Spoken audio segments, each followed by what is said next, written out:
Lord Myners, thanks so much for joining us. So tell us what you're up to over there in Hong Kong. Is it really realistic that we could see some kind of coordinated and duly implemented reforms both in Hong Kong and London?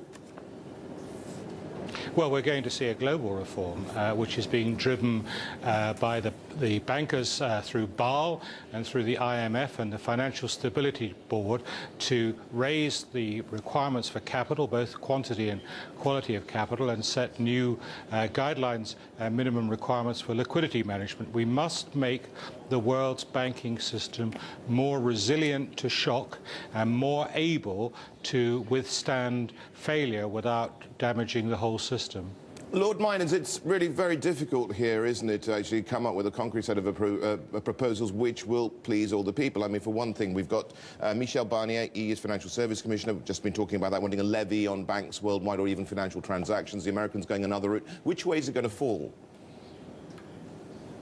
Well, there are a number of issues here. Firstly, I think it is possible to secure international agreement. I don't think we should forget that the G20, when it met in London last April, led by Gordon Brown, took a bold set of steps to support global economic activity and to sign up for an agenda for strengthening the world's regulatory infrastructure for banks and requiring more capital, better quality capital, better management of liquidity, and importantly, recovery and resolution plans to facilitate the orderly management of a bank which gets itself into difficulty. So I think there's every reason to believe that good progress is being made and will be made by the turn of this year. But Lord Myners, we are 2 years into this crisis. So you say perhaps some coordinated action by the end of this year? Well, I think we're 2 years into a crisis which has been well managed. It was an extraordinary crisis. The world's banking system was teetering on the brink, as Hank Paulson would describe it. Well, we are now in a situation where banks have stronger capitalization. They're still meeting credit demands from their customers. The price of credit is coming down, and the bank capitalization is much stronger. So we have made a lot of progress already. There's more to be done now on international coordination, but there's an agreed timetable, and we're working in line with that timetable. We're not slipping on it, and we will not allow that timetable to slip. Are you concerned that the EU's regulation, their proposals, may be too heavy-handed and will penalize London, which of course is the home of most of Europe's financial industry? Well, I'm very concerned that we get a good outcome on the Alternative Investment Management Directive, which relates to private equity and hedge funds. London leads Europe in that centre. We're the centre of comparative advantage. We need to make sure that the regulation there is proportionate and appropriate to the type of investment vehicle that we're talking about. There's still a lot of work to be done to build a consensus around that particular area. Otherwise, I think Europe must ensure that in developing any regulatory proposal, it fully accounts for the impact of the proposals. Put simply, banks having more capital is clearly good in terms of making them stronger and better able to cope with bad news.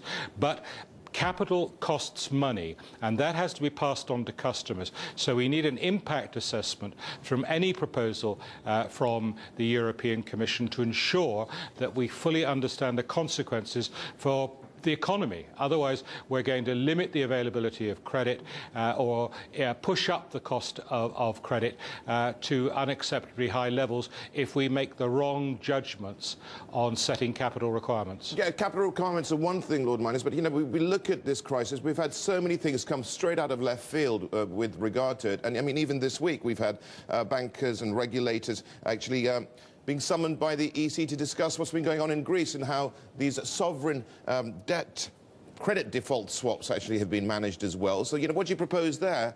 And, you know, there's so much, well, there's such a big chance of everything being a bit knee-jerk. Well, one of the things which we have done in the UK is to ensure that we don't do knee-jerk things.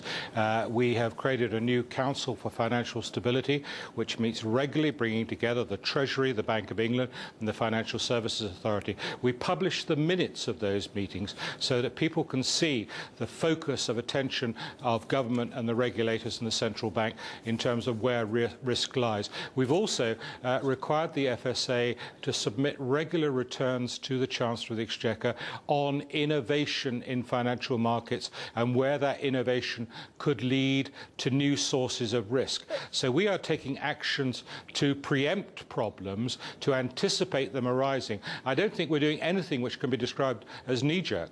But Lord Myners, do you think that speculators are to blame for undermining the euro and for destabilizing the situation in Greece? I think there are fundamental problems in Greece in terms of the public sector's finances, which the Greek government has acknowledged, and the Greek government is taking action to address. Lord Myners, final question here on Iceland. Talks continuing with the authorities there with regard to the Icesave plan as well. Now, we've got this referendum tomorrow looking like there's going to be a no vote from these Icelandic people. Where does that leave you, and where does it leave these talks? I'm taking the talks aren't going that great because you're in Hong Kong. Well, I'm not the only person in the Treasury. I have been leading on these talks, but I had other things which I needed to do in Asia this week.